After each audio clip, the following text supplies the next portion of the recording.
It was a warm Friday evening when the twins decided to stop by a small bar tucked between a row of brick buildings downtown. They had both been working long hours for weeks, and the thought of a quiet drink somewhere low-key sounded like the perfect way to unwind. The city buzzed with the usual energy, cars honking, laughter spilling from restaurants, and the faint hum of street performers trying to earn a few dollars before the night grew late. The twins had grown up not far from the area. The bar wasn't fancy or famous, just a neighborhood place they'd passed a dozen times but never entered. The kind of spot where regulars sat in the same stools every Friday, where the bartender knew people by name. The sign above the door flickered slightly, its neon light spelling out the name of the place, half of the letters dim from age. Still, it looked welcoming enough. As they walked in, the smell of grilled food and old wood filled the air. The room was dim but cozy, with soft jazz playing through speakers mounted near the ceiling. A few people were scattered at tables, chatting, laughing, and watching a basketball game on the television above the bar. It was the kind of ordinary night anyone could picture. Nothing fancy, nothing loud, just normal. The twins moved toward an open spot at the counter. They weren't dressed in anything that drew attention, just jeans and light jackets. They blended in easily, or so they thought. The bartender, a middle-aged man with tired eyes but a friendly smile, greeted them with a nod. "What can I get you two tonight?" "1 beer and a soda, please," said the brother, his voice calm but firm. He didn't drink much when he was out in public, a habit from years of training to stay alert. His sister smiled faintly beside him, already glancing at the menu out of politeness. The bartender nodded and went to pour the drinks. Around them, the chatter continued. A group of men played darts near the back wall. A couple sat near the window sharing fries, leaning close as they talked. The place wasn't full, but it had a certain warmth. Like everyone there had their own little routine, their own reason for being out that night. The twins started to relax. It felt good to do something ordinary, to just sit and breathe without thinking about reports or deadlines. They hadn't told anyone at work they were siblings. At the bureau, professionalism came first, and they preferred to keep their personal bond private. Out here, though, they could be themselves again. Two siblings who shared jokes, memories, and that silent understanding only twins seemed to have. They talked about their week, about the long meetings, the endless paperwork, and the strange feeling of working in a world where trust was everything, yet so few people earned it. The sister laughed when her brother described how he'd been caught in a 6-hour stakeout that ended with nothing more than a false lead. "That's classic," she said, shaking her head. "You always get the cases that go nowhere." "Yeah, but someone's got to sit through the boring ones," he replied, smiling. Their drinks arrived, and for a while they just sat quietly, sipping and watching the game. It felt good. Normal. Then, without meaning to, everything started to change. A man nearby, tall, wearing a wrinkled shirt and smelling faintly of alcohol, bumped into the sister as he turned away from the counter. His drink splashed across his sleeve. It wasn't much, just a small spill, but he spun around sharply. "Hey, watch where you're going," he snapped. The sister blinked, surprised. "Oh, I'm so sorry," she said quickly. "I didn't see you there. Let me get you a napkin." But the man wasn't in the mood to listen. His words slurred slightly as he frowned at her. "You people never pay attention, do you?" Her brother straightened slightly. "There's no need for that," he said, his voice calm but steady. "It was just an accident." The man laughed in a way that wasn't friendly. "Oh, is that right? You're going to tell me how to talk now." The bartender glanced over, sensing the tension. So did a few people nearby. The twins exchanged a quick look, one they'd shared many times in their lives. It wasn't fear exactly, more like frustration, the familiar weight of being misunderstood before anyone bothered to listen. "It's fine," the sister said, trying to ease the moment. "Really, I'll buy you another drink." "No problem." But the man waved her off, muttering something under his breath. One of his friends came over and put a hand on his shoulder, whispering for him to drop it. For a few seconds, it seemed like the situation might die down. The twins turned back to their seats, pretending to focus on their drinks, hoping the noise would fade behind them. Unfortunately, it didn't. From across the bar, someone else, a woman sitting with two friends, spoke loudly enough to be heard. "That's them," she said. "They've been causing trouble since they walked in." The sister froze mid-sip. The brother glanced over his shoulder. The woman wasn't talking directly to them, but her voice carried easily. Her friends nodded in vague agreement, though it was clear none of them had actually seen what happened. The bartender tried to speak up. "Everything's fine, folks. Let's keep it calm." But the murmurs had started. A few people whispered to each other. The man who'd spilled his drink stood taller now, feeding off the attention. "Yeah," he said. "They come in here acting like they own the place." The brother's patience began to wear thin, but he stayed composed. Years of training had taught him that anger only made things worse. He leaned closer to his sister and said quietly, "Let's just finish up and leave." "Not worth it." She nodded, but her eyes lingered on the man still muttering at the end of the bar. She hated how quickly things could change, how one small misunderstanding could turn into a scene. A few more minutes passed, the air around them tense. The bartender moved back and forth, doing his best to calm things down. Then someone from the far end of the bar took out their phone and began recording. The soft glow of the camera light flickered across the room. That's when it really started to spiral. The drunk man pointed toward them again. "See, they think they can do whatever they want. Look at them." A voice from the corner said something about calling the police. It wasn't clear who said it, but within moments someone behind the counter picked up the phone. The twins didn't notice right away. They were too focused on keeping the situation from getting worse. The brother stood, placing a few bills on the counter. "We're leaving," he said, his tone even, but the bartender looked uneasy. "Maybe wait a minute," he said softly. "I already called someone, just to make sure things don't get out of hand." The sister's shoulders tightened. "You called the police?" The bartender looked regretful. "Just to be safe," he said. "Didn't mean nothing by it." They exchanged another look, silent, loaded, the kind only two people who'd lived through the same kinds of moments could understand.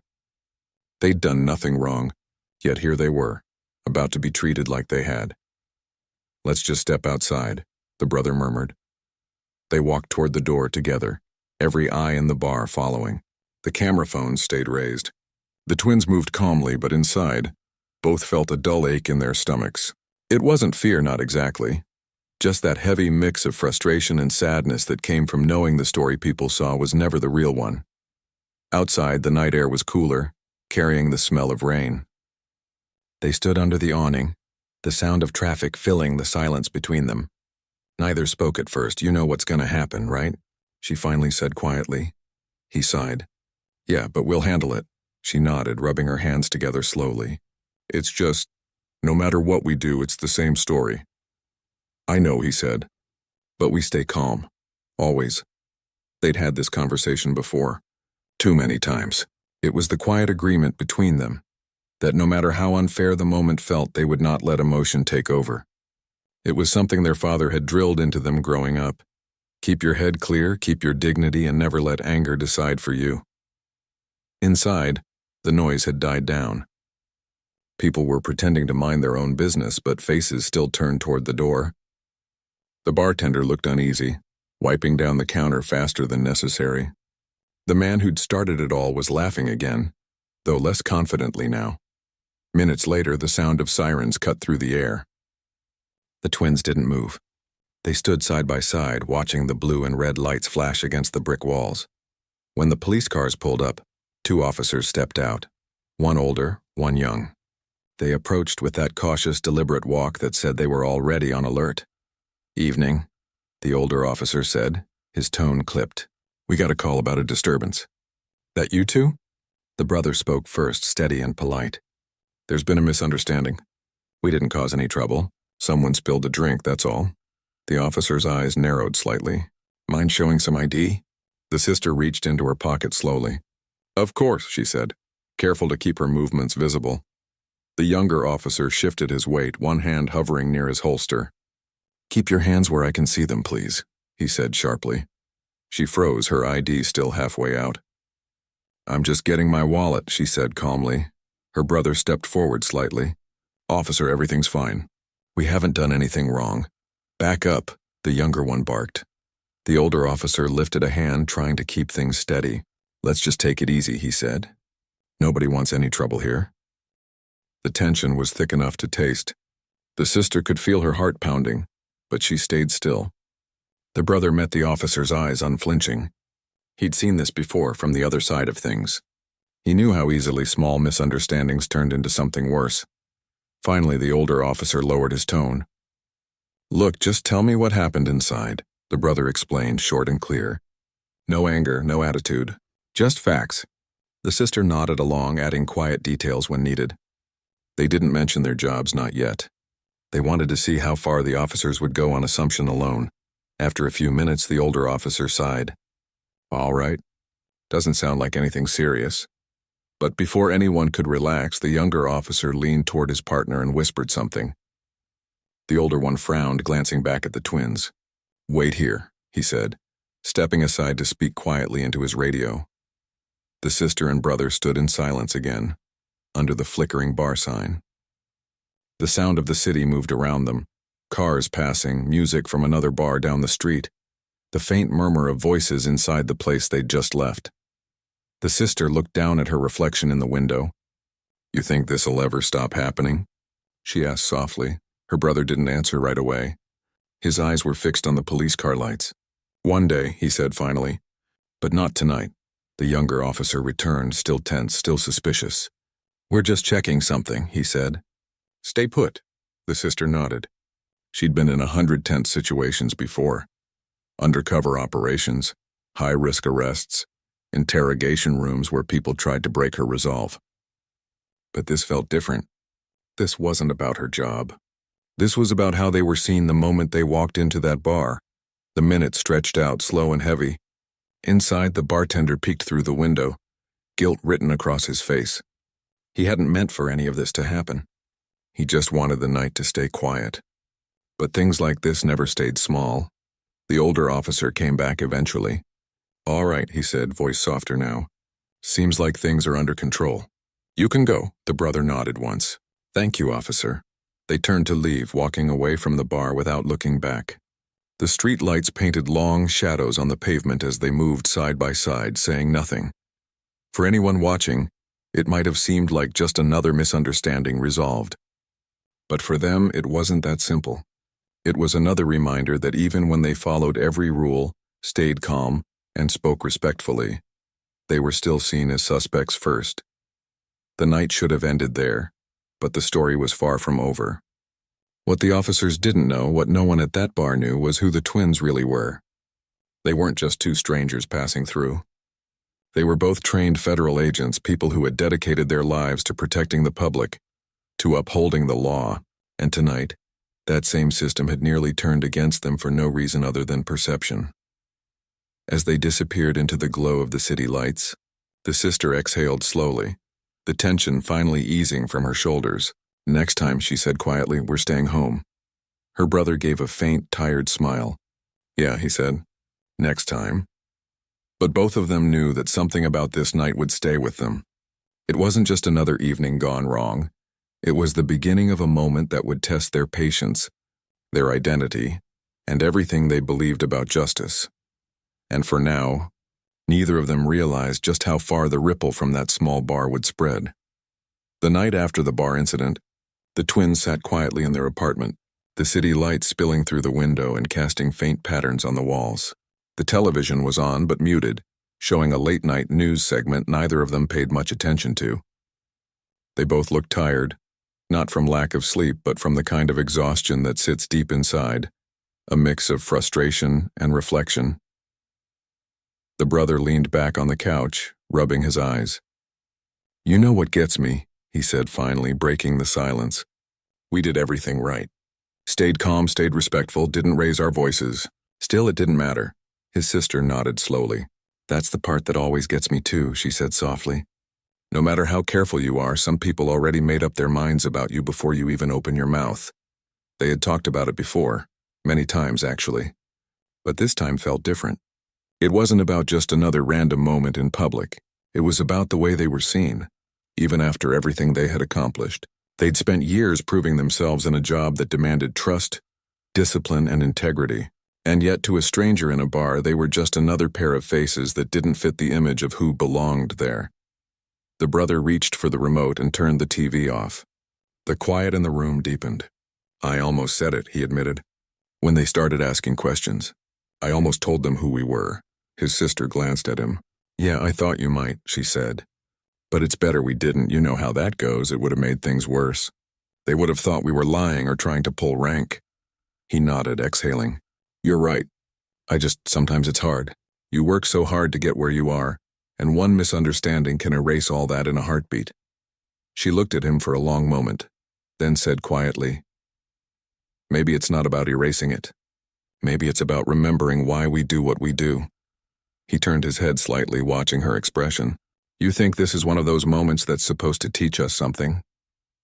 She shrugged faintly. Maybe. Or maybe it's just a reminder. The job isn't just about chasing criminals or solving cases. It's about understanding people, how quick they are to judge, how easy it is to forget what fairness looks like. Maybe this was a way of putting us back in touch with that. He didn't answer right away, but her words stayed with him. They both knew the Bureau wasn't an easy place. It demanded professionalism at every level, and the smallest mistake could ruin a career.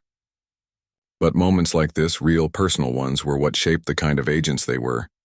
The next morning, the sun poured through the blinds and life moved on. They each went their separate ways to the office, pretending everything was normal. The building where they worked was tall, glassy, and cold, an image of modern order. Inside, people moved briskly through the halls, talking in low voices, carrying files and coffee cups. The brother nodded at a few colleagues as he passed. No one knew what had happened the night before. To everyone else, it was just another Monday. Meetings to attend, reports to write, deadlines to meet. He liked it that way. He didn't want sympathy or attention. He just wanted to focus. He spent most of the morning reviewing case files, eyes scanning across names, numbers, and dates. It was tedious work, but it kept his mind busy. Every so often, though, his thoughts drifted back to the bar. The way people had looked at them. The way his sister's hands had trembled slightly when the officer told her to stop moving. He hadn't forgotten that. Across town, his sister was in a small conference room with a few other agents going over a debrief. She spoke clearly and confidently, her tone steady. No one would have guessed how restless she'd been the night before. When the meeting ended, she stayed behind for a minute, staring out the window at the city below. Down there, people were living their lives, rushing to work, grabbing coffee, checking their phones. It struck her how many stories were happening all at once. Everyone had something unseen going on beneath the surface. That thought gave her a strange sense of calm. Later that day, the twins met for lunch at a quiet diner a few blocks from their office. They always sat at the same booth near the window. The waitress recognized them by now, smiling as she handed them menus. Back to the usual? She asked. Yeah, the usual, the sister said with a small smile. Once the waitress walked away, the brother leaned forward slightly. You think we should file a report about what happened? She looked surprised. A report? About the bar? Yeah, he said. Not to make a scene, but just to have it on record, in case it comes up somehow. She thought for a moment, then shook her head. No, I don't want to make it official. It'll turn into paperwork and explanations. And honestly, I don't even want to think about it that way. It wasn't an incident at work. It was a moment in real life. Let's keep it there. He nodded, understanding. Fair enough. Their food arrived, simple sandwiches, fries, and coffee. For a few minutes, they just ate in silence, letting the noise of the diner fill the space between them. Then the brother said, You know what bothered me most? She looked up. What? He hesitated before answering. It wasn't the man in the bar. It wasn't even the cops. It was the way everyone else just stood there, watching, recording, like they wanted something bad to happen so they could post it later. Her expression softened. Yeah, she said. That's the world now. People don't step in, they just film. It's easier to watch than to care. He nodded slowly. That's what scares me. When people stop seeing each other as human beings. Her voice was quiet but sure when she said, Then maybe that's what we're supposed to fight for. Not just in the Bureau, but in real life. To remind people that decency still matters. They finished their lunch and went back to work, but the conversation lingered in both their minds. That night she couldn't sleep. She sat by the window again, the same spot where they'd sat together the night before, thinking about how quickly judgment could turn into danger. Across the room, her phone buzzed with a message from her brother. You awake? Yeah, she replied. Can't stop thinking about it. Same here. There was a pause before another message came through. Maybe we should go back to that bar. Talk to the bartender. Make sure he's okay. She hesitated. It wasn't something most people would do after what happened. But then again, they weren't most people. "All right," she wrote back. "Tomorrow after work." The next evening, they walked back to the same place. The bar looked different now, though it hadn't changed at all. Maybe it was the memory that made it feel heavier, quieter. When they stepped inside, the bartender looked up in surprise. "You two came back?" he said, setting down a glass. "Yeah," the brother said. "We just wanted to clear the air. No hard feelings." The bartender looked relieved. "I've been meaning to say sorry," he said. "I shouldn't have called the police. Things got tense and I just reacted. Didn't want trouble, but I made it worse." The sister nodded. "We understand. You were doing your job. It just escalated faster than it should have," he sighed. "You wouldn't believe how many calls I've had since then. Someone posted a clip online, just a few seconds of you two outside with the cops. People are arguing about it in the comments.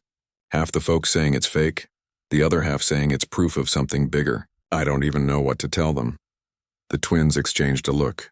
That explained why the tension had lingered in their minds. It wasn't just a moment anymore. It had turned into a story for strangers to pick apart. "Don't worry about it," the brother said. "We're not mad. We just wanted to make sure everything's fine." The bartender gave a grateful nod.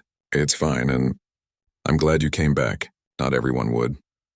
They stayed for a short while, talking quietly, trying to turn a negative night into something human again. A few regulars recognized them and offered polite nods. The man who'd caused the problem wasn't there that night. Maybe that was for the best. When they left, the sister said softly, "That felt better somehow." Her brother agreed. "Yeah, it's strange how one small thing can change how people see you. But it's also strange how forgiveness can change how you see them." They walked in silence for a while, the sound of the city filling the space around them. A gentle breeze carried the smell of rain again, like the night before. As they reached their car, her phone buzzed. It was a message from one of their supervisors at the bureau, reminding them of a training seminar the next day on public engagement and bias awareness. She showed it to her brother, and they both smiled faintly. "Guess the timing couldn't be better," she said. The next morning, they arrived early for the seminar. It was being held in a large meeting room with rows of chairs and a projector screen at the front. A few other agents were already there, sipping coffee and talking quietly. The trainer, a calm and thoughtful woman with years of experience, began by saying, "Today we're going to talk about what happens when perception and reality collide. Sometimes it's not about what's true, it's about what people think is true." Those words hit harder than either of them expected. They exchanged a glance, knowing the truth of that better than anyone else in the room. Throughout the session, agents shared stories about misunderstandings in the field, moments when assumptions nearly led to mistakes. The twins didn't share theirs. Not yet, it still felt too raw. But as they listened, they realized something important. Their experience wasn't isolated. It was part of a much bigger pattern. After the seminar, their supervisor approached them. "You two okay?" he asked casually. "You seemed a little quieter than usual today." The brother smiled politely. "Just thinking," he said. That session hit close to home. The supervisor nodded, not pressing for details. "Good, that's what it's for. We need to stay aware, not just of the people we deal with, but of ourselves too." Later that day, as they left the building, the sister said quietly, "Maybe what happened wasn't just for us to learn. Maybe it's something we can use to teach others." He looked at her curiously. "You mean talk about it?" She nodded. "Maybe, not right away, but someday. Because if it can happen to us, people who work in law enforcement, it means it can happen to anyone. Maybe telling our story could help someone understand the other side better." He thought about that as they walked toward the parking lot. "You might be right," he said finally. "But if we ever do tell it, we tell it right. Not angry. Just honest," she smiled faintly. "Honest is enough." That night back at home, they both felt lighter. The city was calm, the light steady. For the first time since that night at the bar, there was peace between them and the memory of it. They knew it wasn't over, not yet. But they also knew they were ready for whatever came next. As the brother locked the door and turned off the lights, he said quietly, "You know, for all the things that went wrong that night, I'm still glad we went there." The sister looked up from the couch, surprised. "Why?" He smiled gently. "Because it reminded me who we are and why we can't stop believing people can change." She nodded slowly. Yeah, me too. The city outside kept moving, unaware of the two people who had just lived through something small yet significant.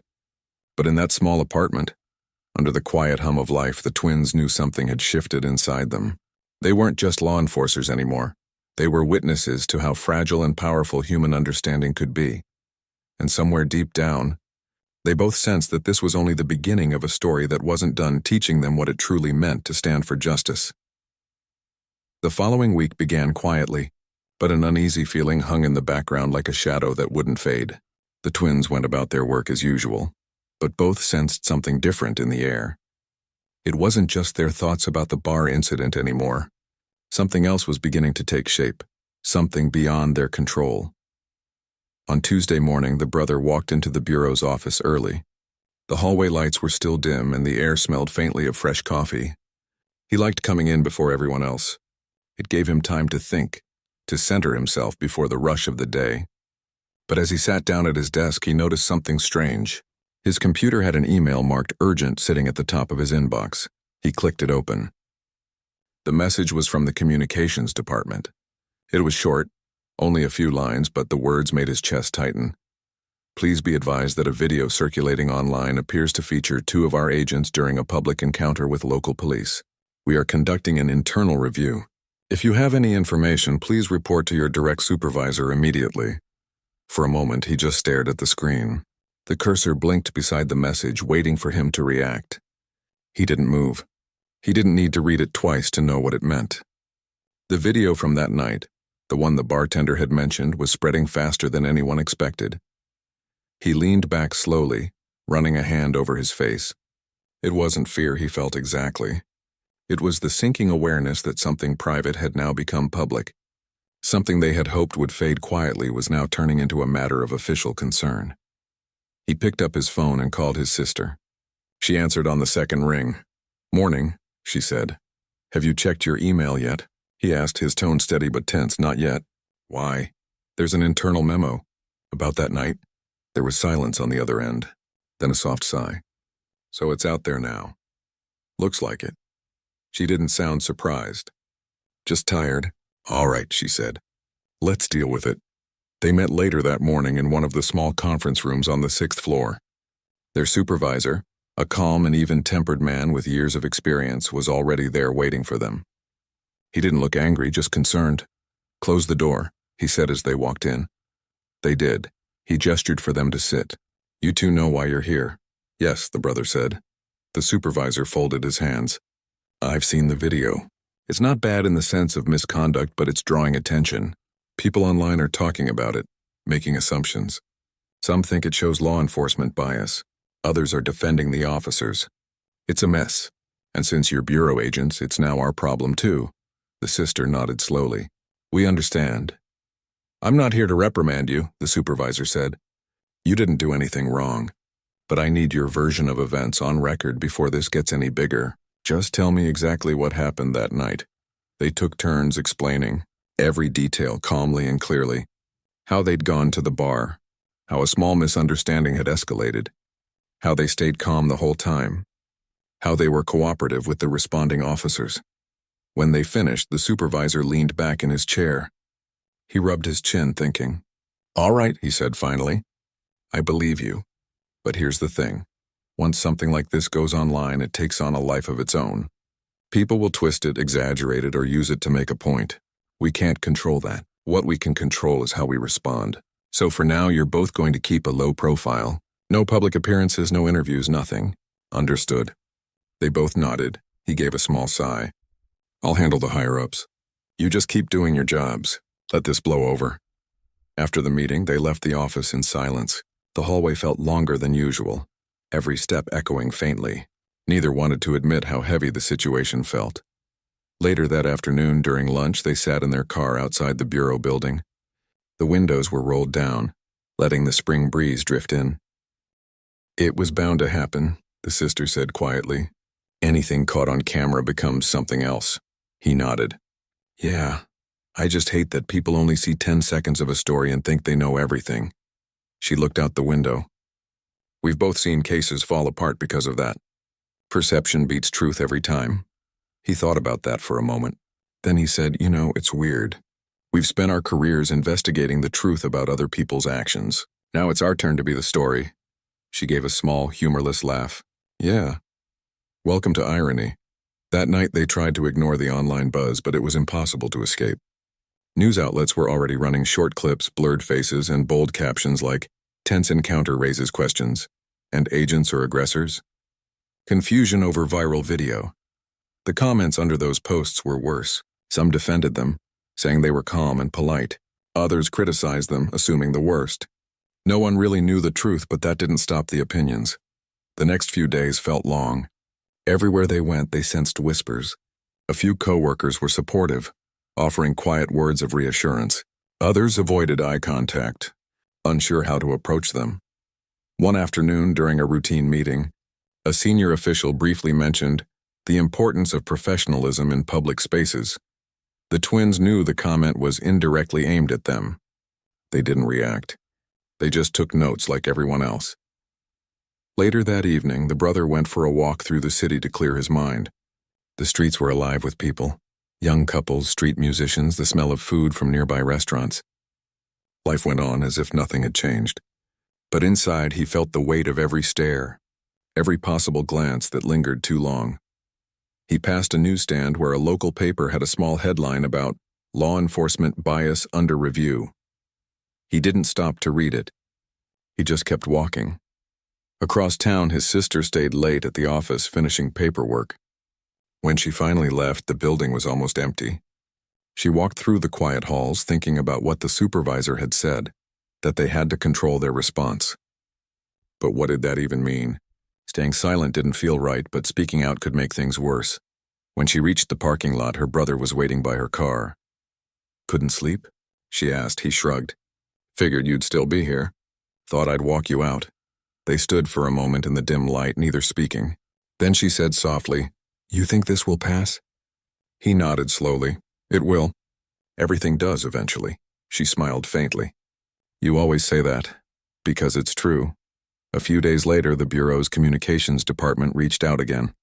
This time they wanted to record a short internal video for training purposes, about professionalism under public pressure. They asked if the twins would be willing to participate. At first, they hesitated. The idea of revisiting that night in front of a camera felt uncomfortable. But then they thought about what the trainer had said the week before, about using their experience to teach others. Maybe this was their chance to turn something negative into something meaningful. "Let's do it," the sister said. "On our terms." The recording took place in a small studio inside the Bureau building. The setup was simple: a pair of chairs, soft lighting, and a quiet background. The interviewer, a kind woman from the communications team, began gently. "Can you tell us what it felt like that night, in the moment?" she asked. The brother spoke first. "It felt unreal. We were just out for a normal evening, and suddenly everything shifted. It reminded me how fast assumptions can take over." The sister nodded. "It's strange being on the other side. You train your whole career to stay calm under pressure, to see people as individuals, but then you realize how it feels when someone doesn't do the same for you." The interviewer asked how they managed to stay calm. The brother answered quietly, "We remembered who we were. Not our titles, not our badges, just who we were as people. That's what kept us steady." The sister added, "We also remembered that reacting in anger would only feed the misunderstanding. Sometimes the hardest strength is choosing patience." The interviewer smiled softly. "That's powerful. What would you say to others who might find themselves in a similar situation?" The sister looked thoughtful. "I'd say don't let someone else's fear define you. Keep your composure. Lead with respect even when you don't get it in return." The brother nodded. "And remember that how you respond in one moment can change how people see you for a long time. Stay true to your values." When the interview ended, the communications officer thanked them. "You've handled this with a lot of grace," she said. "Not everyone could do that." As they left the studio, the sister turned to her brother. "You think it'll make any difference?" He smiled faintly. "Maybe not to everyone, but if it helps even one person think before they judge, then yeah, it's worth it."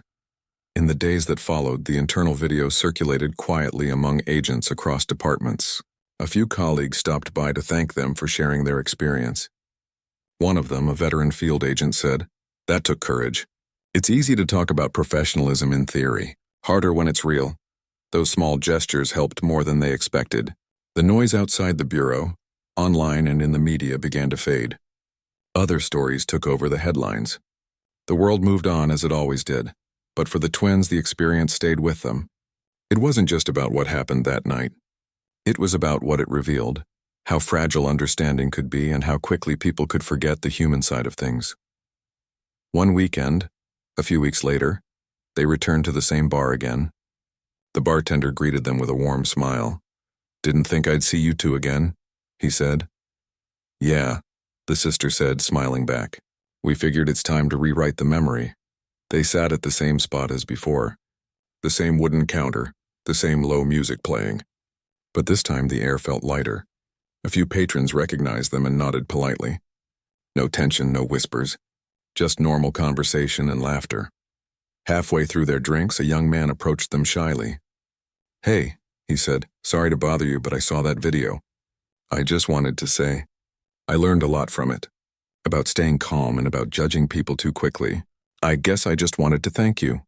They both smiled. "Thank you for saying that," the brother said.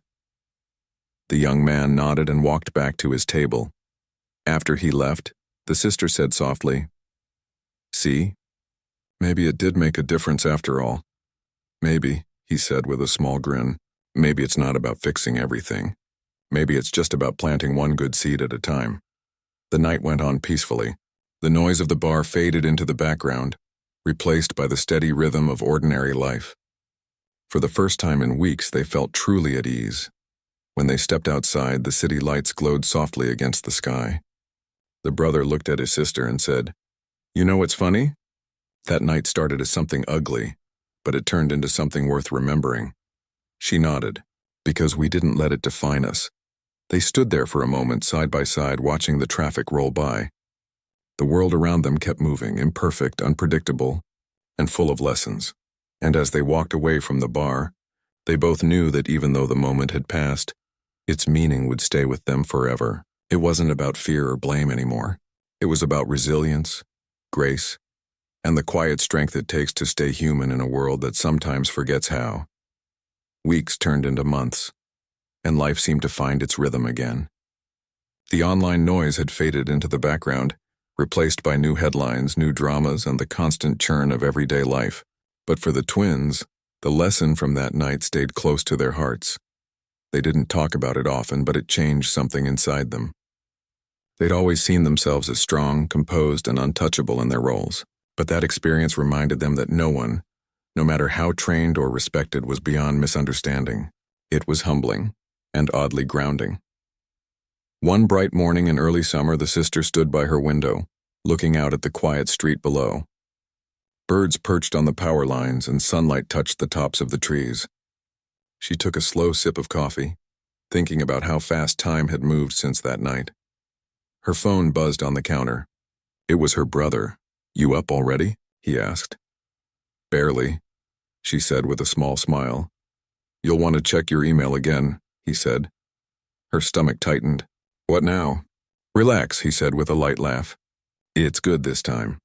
She opened her laptop and sure enough, an email from the Bureau's Public Outreach Division sat at the top of her inbox. The message was about a community relations event being planned, one focused on improving trust between law enforcement and the public. The twins were being asked to participate, to share their story, not as agents under scrutiny this time, but as people who had lived through misunderstanding and come out stronger. She reread the message twice. Then she called her brother back. "You really think we should do this?" she asked. "I do," he said. "If we learned anything from that night, it's that silence lets others fill the gaps with their own stories. This is our chance to tell it right." She didn't answer right away, but deep down she knew he was right. The following week, they attended the first planning meeting. It was held at a small community center in the heart of the city, not far from the bar where everything had happened months before. The room smelled faintly of coffee and new paint, and folding chairs were arranged in neat rows. The organizer, a friendly woman with an easy smile, greeted them warmly. "We're so glad you both agreed to help," she said. "We want this event to be different, not just another panel where people argue. We want real connection." That word, connection, stuck with them. As they discussed ideas, the twins realized this wasn't about speeches or official messaging. It was about stories. Real people sharing real experiences. Some officers, some civilians, some who had been misunderstood, and some who had done the misunderstanding. When the meeting ended, the sister turned to her brother as they walked out. "You know," she said, "this could actually mean something." He nodded. "It could, but only if we're honest. No sugarcoating." "I wouldn't know how to sugarcoat even if I tried," she said with a small grin. They both laughed. It felt good to laugh again, not out of relief, but out of genuine ease. Over the next few weeks, they met with people from different backgrounds, teachers, small business owners, community leaders, and even local officers who wanted to rebuild trust after recent tensions. Some of the conversations were awkward at first. Others were unexpectedly emotional. One night, they sat with a group of young college students who had watched the viral video months earlier. One of them, a quiet young woman, said, "When I first saw that clip, I was angry. I thought it was another story of injustice. But when I learned more, when I realized you were both agents just trying to stay calm, it made me think about how easy it is to jump to conclusions." The sister nodded slowly. "We all do it," she said. "Even us, it's human. But what matters is what we do after, when we get the full story." Her brother added, "That's why we're here. To talk. To see each other as people, not headlines." As the days passed, the event began to take shape. Flyers went up around the city. Local radio stations mentioned it. And quietly, word began to spread that the agents from the video were coming to speak. The night before the event, the twins met for dinner at a quiet restaurant overlooking the water. The lights shimmered on the surface of the river and a gentle breeze drifted through the open windows. "You nervous?" she asked. He smiled. "Maybe a little. It's different when the story is about you." "Yeah," she said softly, "but I think people need to hear it. Not just what happened, but what we learned." He looked out at the water. "You ever think about how strange life is? One moment can flip everything. That night at the bar, it felt like the worst thing that could have happened. But without it, we wouldn't be doing this now." She nodded. "Sometimes the hardest moments are just doors disguised as problems." He chuckled. "That's a good one. You should say that tomorrow," she smiled. "Maybe I will." The next evening, the community center buzzed with energy. People filled the seats. Officers, neighbors, students, and reporters sitting quietly in the back. A few cameras were set up, but the atmosphere didn't feel like a press conference. It felt personal. When the twins walked in, the room fell into a quiet hush, not out of fear or judgment, but curiosity. People wanted to listen. The organizer took the stage first, introducing the event as a space for open conversation. Then she invited the twins to come forward. They stood side by side, dressed simply without their uniforms. No titles, no badges, just themselves. The sister spoke first. Her voice was steady but warm. "I never thought I'd be standing here," she began. "A few months ago, my brother and I were just two people out having a quiet evening. But one moment changed everything. And suddenly we weren't just people anymore, we were a story. One that other people told for us." The room stayed completely silent. Her brother continued. "We could have hidden from it, pretended it didn't happen, but that's not how you build understanding. We learned that silence leaves space for assumptions. So tonight we just want to share what we experienced. As agents, yes, but more importantly as people." He told the story calmly, the way someone recounts a memory they've already made peace with. He didn't dramatize it or make anyone the villain. He focused on what they felt. The confusion, the tension, the effort it took to stay calm when everything inside wanted to react. Then the sister spoke again. "That night taught us something powerful," she said. "That respect doesn't always come from others first. Sometimes it has to start with us, even when it's hard. Even when we don't feel it's fair." Someone in the audience raised a hand. "How did you keep from losing your temper?" She thought for a moment before answering. "Because anger would have taken away our control," she said softly. "And because deep down, we knew reacting in anger would only confirm the fears of others. We wanted to break that cycle, not feed it." The brother nodded. "We also remembered something our mentor used to say, that the real test of character isn't how you act when you're right, but how you act when you're wronged." The audience was quiet for a long moment. Then applause filled the room, not loud or dramatic, but sincere. After the talk, people lined up to shake their hands to share their own experiences. A young officer told them he'd once misjudged someone during a routine stop and still regretted it. An older woman said the story helped her see law enforcement differently. A college student said, "It's nice to see people on both sides just talking." The twins stayed late that night listening to story after story. By the time they finally left, the sky was dark and the air was cool. As they walked to their car, the sister said quietly, "You feel that?" He glanced at her. "What?" "Hope," she said simply. "Real hope," he smiled. "Yeah, feels strange, doesn't it?" She laughed. The good kind of strange. In the weeks that followed, the event sparked small ripples across the city. Other community centers began hosting their own dialogues. Local news outlets covered the story positively, highlighting how the twins had turned a moment of misunderstanding into something constructive. The Bureau even received letters from civilians thanking the agency for allowing its agents to participate in such open discussions. Internally, it became part of their new training module on empathy and public interaction. But the twins didn't see it as a victory. They saw it as a beginning. One evening, a few weeks after the event, they visited a youth mentorship program downtown. The room was filled with teenagers, some curious, some skeptical. They spoke not as authority figures, but as mentors. "Don't let the world tell your story for you," the brother said. "Own it, even the hard parts. Especially the hard parts," the sister added. "And when you see someone being misunderstood, don't rush to join the crowd. Ask questions, listen. Understanding starts with listening." After the session, one of the students approached them. He was shy, his voice quiet. "You think people can really change?" he asked. The brother looked at him kindly. "People change when they want to, when they're given a reason to. And sometimes you can be that reason for someone." The boy smiled slightly. "Maybe I'll try." They left the center that night with lighter hearts. Outside, the city lights shimmered again, and the air was warm with the promise of summer. As they walked, the sister looked at her brother and said, "You think this is what we were meant to do?" He nodded. "Maybe not what we planned, but yeah. Maybe this is the purpose that came out of the mess." She smiled softly. "Funny how life works. You spend years training for danger, and then the real test ends up being about patience and kindness." He laughed. "The hardest kind of strength." The months continued to pass, and the twins kept doing their work, not just as agents, but as quiet bridges between worlds that often misunderstood each other. They became invited guests at schools, community gatherings, and police academies, always speaking with honesty, humility, and warmth.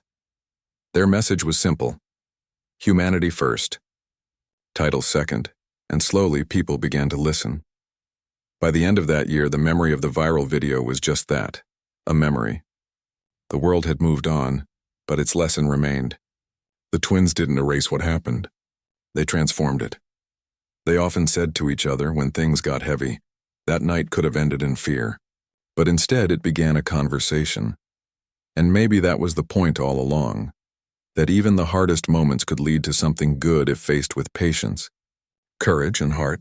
As one quiet evening faded into night, they sat together on a park bench overlooking the city skyline. The world glowed beneath them, lights flickering like tiny stars. "Do you ever wish it hadn't happened?" the sister asked softly. He thought for a long moment, then shook his head. "No," he said finally. "Because if it hadn't, we wouldn't have learned what we did. We wouldn't have changed what we did." She smiled, her eyes reflecting the city lights. "Then maybe it was worth it," he nodded. "Yeah, maybe it was." The night breeze carried their laughter softly into the distance. Two people who had walked through misunderstanding, stood firm through judgment, and emerged not bitter, but better. Their story wasn't one of conflict or anger anymore. It was one of grace and the quiet power of staying human when the world forgets how. A full year had passed since that night at the bar. The memory no longer felt sharp. It had softened into something different, a story they sometimes told to teach, to inspire, and to remind others that even difficult moments can lead to good things. The twins had grown in ways neither of them expected. Their work at the Bureau continued as usual, but now it carried a deeper meaning. Every case, every community visit, every interaction was shaped by the lesson they had lived through. That perception mattered, but patience mattered more. It was a bright morning when they found themselves driving to a small town just outside the city. The Bureau had been invited to join a local outreach program focused on young people interested in public service. The twins had agreed to speak about leadership, teamwork, and trust.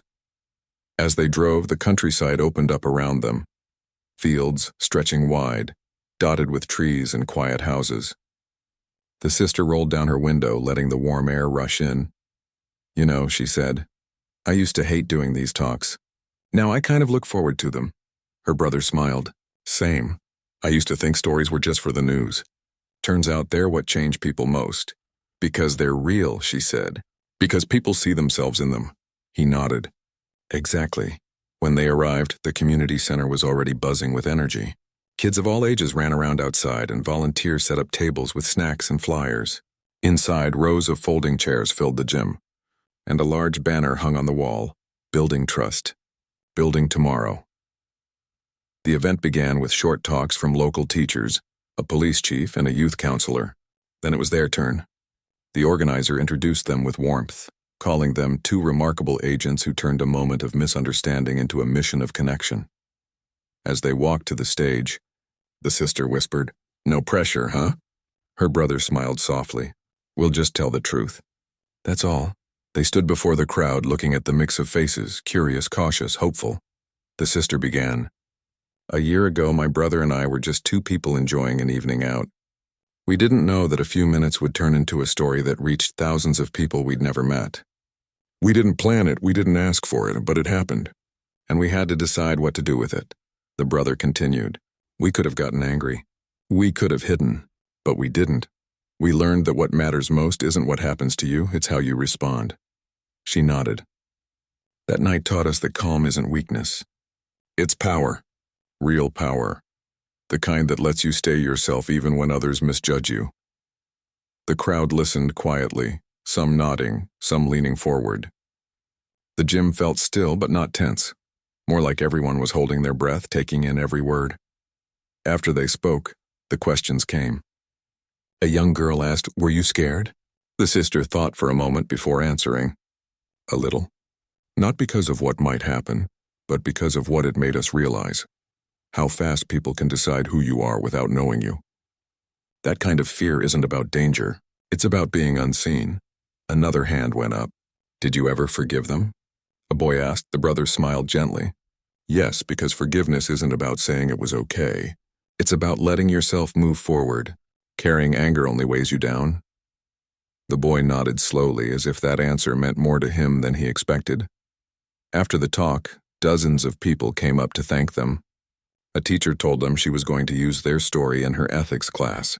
A local officer said, "I watched that video when it first came out. I wish I'd known the full story then. Thank you for sharing it." The twins left the event feeling light, the kind of lightness that comes when you know something you did made a difference. As they drove home, the road stretched ahead, quiet and golden in the afternoon sun. "You ever think about how different things could have gone?" the sister asked softly. "Every day," he said. "But maybe that's the point. We can't control what happens, but we can control what it becomes," she nodded. Turning pain into purpose, he smiled. "Yeah, something like that." In the months that followed, their story continued to ripple outward in small, quiet ways.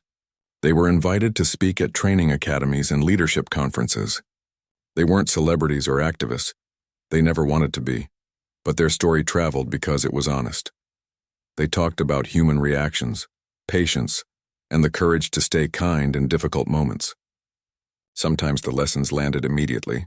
Other times, people came back weeks or months later saying, "Your words stuck with me." One evening, the Bureau held an internal ceremony, recognizing agents who had gone above and beyond in strengthening public trust.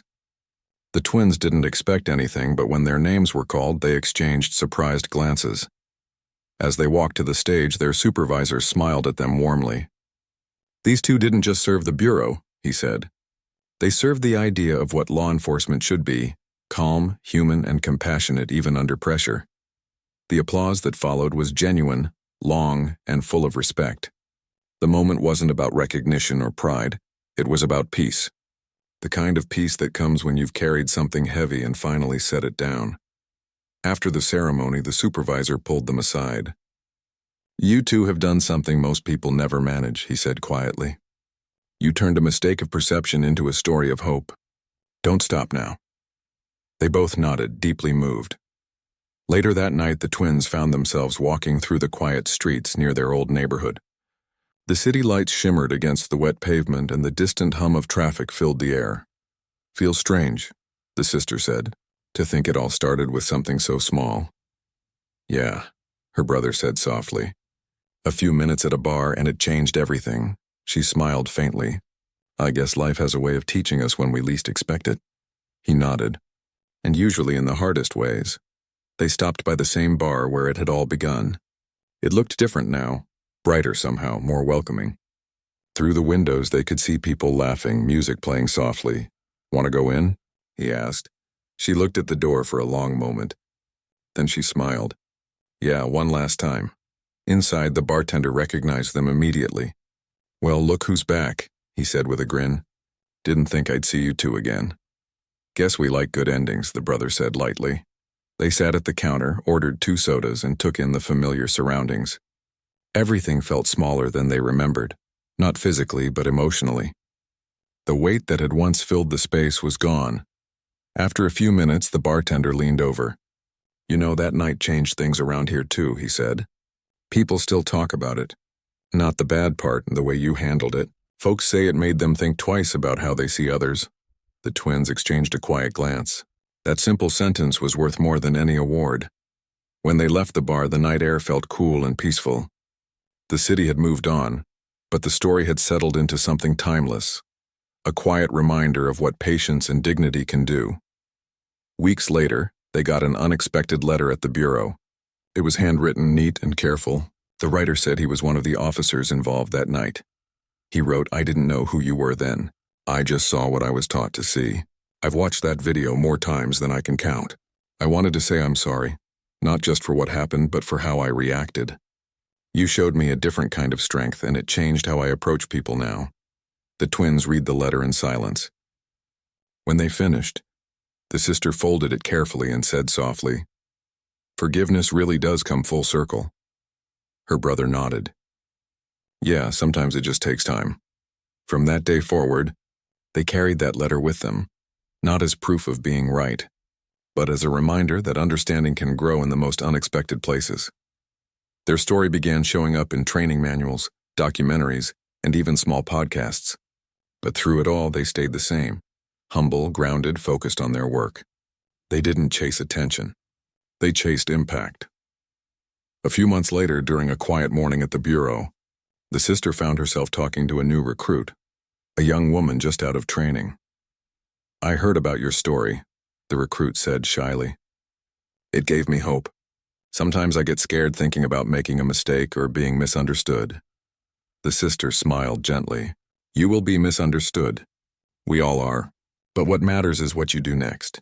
Keep your heart steady, and never forget why you started." The young woman nodded, her eyes bright with gratitude. That conversation stayed with her long after the recruit walked away. She realized that what once felt like a painful memory had become something living. A piece of wisdom passed quietly from one person to another. Months passed, and life went on. Cases came and went. The twins still worked side by side, still trusted each other with unspoken understanding. But every so often, when the world felt noisy or tense, they'd remind each other with a smile, "Stay human." One evening near the end of summer, they sat together by the waterfront, the same place they used to go when they needed to think.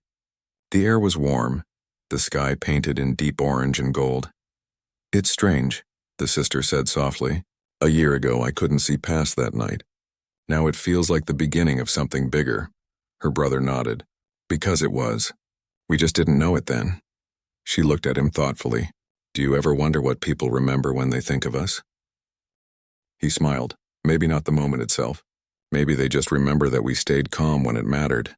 She smiled too. "That's enough for me." They sat quietly for a while, watching the sunlight fade behind the skyline. Then she said, "You know, sometimes I think the world doesn't need heroes. It just needs people who don't give up on being kind." He looked at her, eyes soft with agreement. "Exactly." A breeze passed through, carrying the faint sound of laughter from people walking nearby. The world kept moving, unpredictable, flawed and beautiful in its own way. As the sky darkened, the twins stood up to leave. They walked together along the quiet path, their footsteps steady and unhurried. Their story had started with misunderstanding, but it ended with meaning. It wasn't about proving anyone wrong. It was about showing what could happen when people choose patience over anger, empathy over pride, and understanding over assumption. And that in the end, became their legacy. Two people who reminded the world that strength isn't in power, but in peace. They didn't just survive that night. They transformed it. And in doing so, they transformed everyone who heard their story. As they reached the corner where the path met the street, the brother glanced back one last time at the shimmering water. "You ready to head home?" he asked. She smiled softly. "Yeah, but somehow I feel like we already are." They walked off into the soft glow of the evening lights. Calm, steady side by side, carrying not just the memory of what they endured, but the quiet strength of who they had become.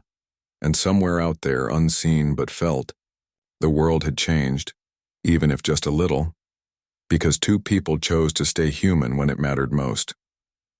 A few months later, life had settled into a quiet rhythm. The bureau was busier than usual, but the twins had found their balance again. They had learned to separate their personal lives from the noise of the past year, even though the echoes of that story still followed them in small, quiet ways. Every once in a while, someone would recognize them on the street. It wasn't fame exactly, just gentle moments of connection. People would smile, wave, or say things like, "I remember your story. It made me think differently." Those small words meant more to them than anyone could imagine. One morning, the brother received an unexpected message from an old colleague who had transferred to another city. It was short and simple. "There's a training program starting here. They're asking for people who can teach communication and de-escalation. Thought of you and your sister. You two would be perfect for this." He read it twice, then showed it to his sister. She looked at it for a long moment, then smiled. "That sounds like something we could do." He nodded slowly. "Yeah. Maybe it's time to take what we learned and pass it on." They discussed it over coffee that evening. It would mean relocating for a few months, leaving their usual work behind and stepping into a role where they'd be teachers instead of agents. It wasn't an easy decision, but something about it felt right. "Maybe that's the next chapter," she said softly. "Not just reacting to situations, but preparing others before they happen." He smiled, turning experience into guidance. A few weeks later, they packed their bags and drove to the new city. The training facility was modern, surrounded by tall pine trees that gave it a calm, focused atmosphere. The director welcomed them warmly, saying, "We don't just want skills here. We want understanding. You two know that better than anyone." The first few days were filled with orientation meetings and introductions. The trainees, a mix of young recruits and mid-level officers, were curious but cautious. They had all seen the twins' story online, but meeting them in person was different. There was no drama here, no spotlight. Just two calm, grounded people who spoke with quiet confidence. During their first session, the brother began by saying, "What we're going to talk about isn't theory. It's life, real life. The kind that doesn't wait for you to be ready." The sister followed. "You're going to face moments where you'll have to choose between reaction and reflection, between being right and being human. What you choose in those moments will define not just your work, but who you are." The room fell silent as they spoke. They didn't lecture. They shared small, honest stories, lessons learned from real experience. They told the trainees how misunderstanding could grow from something as simple as a look, a tone, a gesture, and how one calm word could change everything. As the weeks went by, they noticed the group begin to open up. One night after class, a trainee approached them quietly. "I used to think staying calm made you look weak," he said. "But now I see it's the opposite. It takes strength to hold your ground without anger." The sister smiled softly. "That's something it took us a long time to learn." By the end of the program, the atmosphere in the training center had changed. People listened more. They spoke with patience. Even the loudest, most defensive trainees began to soften, understanding that empathy didn't mean compromise. It meant connection. When the graduation day arrived, the director called the twins to the stage. "You two didn't just teach skills," he said. "You reminded everyone what this job is really about. People. The room erupted in applause, but the twins simply smiled, humbled. They weren't looking for praise. What mattered was that they had seen real change, and not in the system, but in hearts and minds. After the ceremony, they took a walk through the pine trail behind the facility. The late afternoon light filtered through the trees, warm and peaceful. "Feels different, doesn't it?" the sister said quietly. "Yeah," her brother replied. "It's not about fixing the past anymore.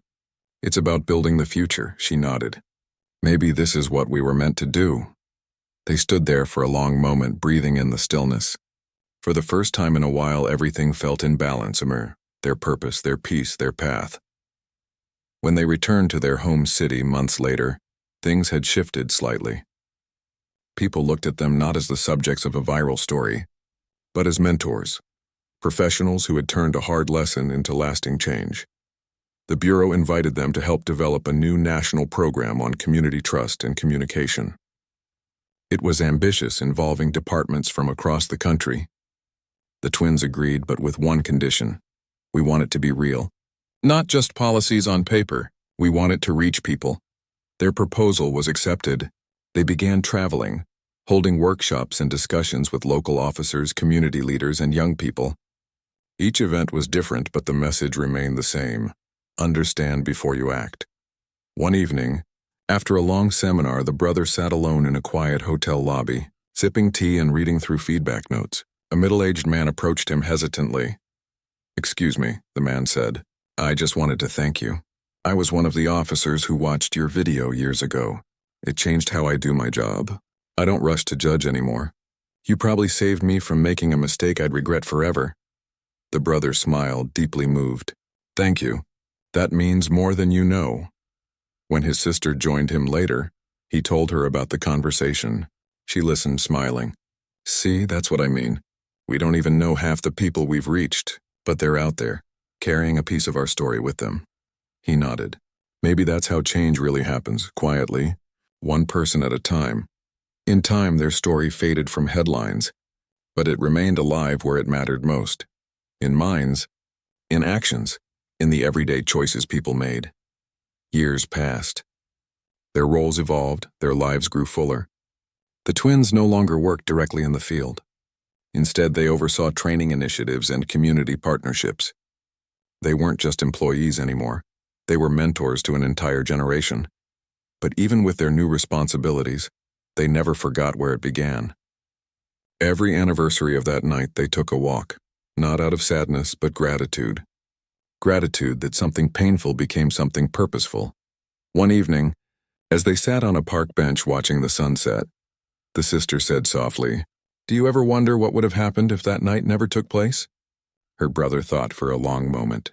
"I used to, but now I think maybe it had to happen. Sometimes life breaks you open just enough for light to get in." She smiled faintly. "That's beautiful," he chuckled. "Guess I've been reading too many of your books." They both laughed quietly. The sound was easy, familiar, the kind that comes only when two people have lived through something together and come out stronger. A few weeks later, they were invited to speak at an international conference on ethical leadership. It was their biggest event yet. Thousands of people from different countries all gathered to discuss empathy and leadership. Standing on that stage, looking out over the audience, the sister began. "Years ago, my brother and I faced a moment that tested everything we believed about ourselves and the world around us. It wasn't dramatic. It wasn't heroic. It was human. And that's what made it powerful." Her brother continued. "When we talk about leadership, we often focus on authority or decisions. But the truth is, real leadership begins in the quietest moments, when no one is watching, and you have to choose between pride and peace." The hall was silent, except for the occasional sound of pens scribbling or phones recording. "We're not here to tell you how to lead," the sister said softly. "We're here to remind you that humanity is the strongest tool you have. It's what connects you to the people you serve. It's what keeps you grounded when the world feels divided."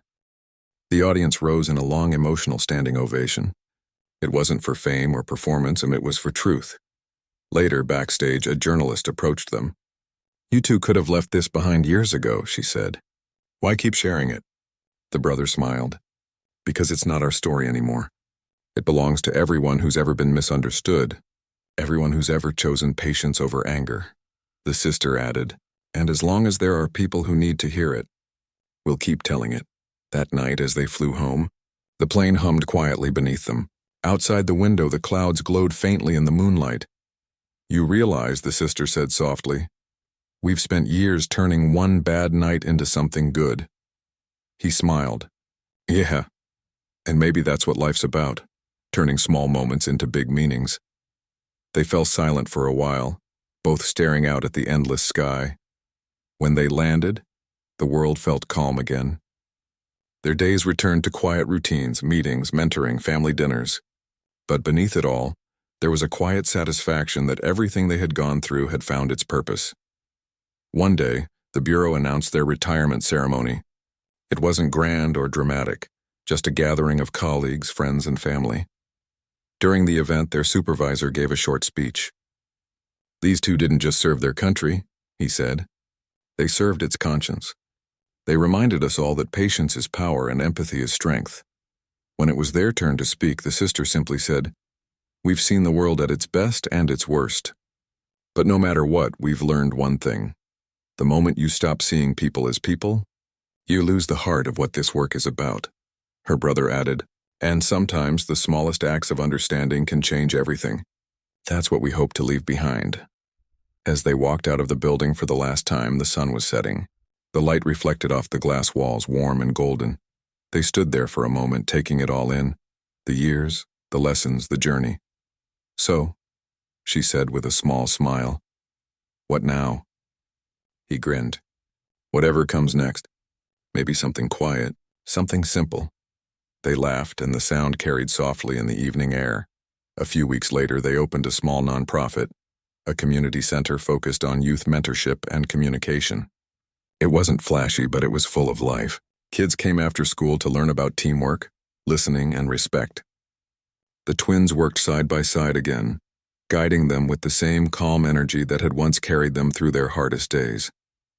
Sometimes, the brother would catch his sister watching the kids with a thoughtful expression. What are you thinking about? He'd ask, she'd smile. Just how far we've come, and he'd nod, quietly agreeing.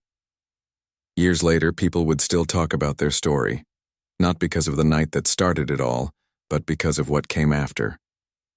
The workshops, the letters, the kindness that rippled outward, unseen but steady. Their names didn't need to be remembered. Their actions were enough, and as the years passed, that's how they lived, simply peacefully, reminding everyone they met that even the hardest moments can lead to good if you meet them with calm hearts and open minds. Because, in the end, that was the truth they had carried all along. That strength isn't found in shouting the loudest or winning every fight. It's found in the quiet courage to stay human when the world gives you every reason not to.